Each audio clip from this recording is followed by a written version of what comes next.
ঈদ মানে আনন্দ, কিন্তু কিছু কিছু মানুষের জন্য ঈদ মানে একাকিত্ব, মন খারাপ আর চেপে রাখা কান্না।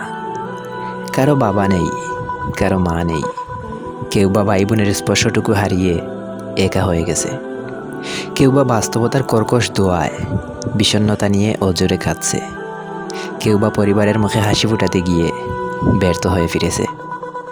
সবার কাছে ঈদ মানে আনন্দ উৎসব হলেও কারো কাছে তা চাপা কষ্ট।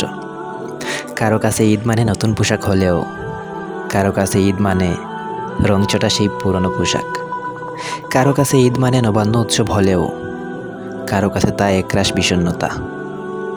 কারো কাছে ঈদ মানে নতুন জায়গায় ঘুরে বেড়ানো হলেও কারো কাছে ঈদ মানে মন খারাপের সাথে প্রেক্ষাগৃহের সেই চারটি দেয়াল।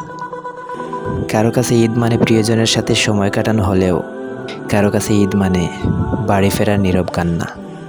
আসসালামু আলাইকুম, ঈদ মুবারক।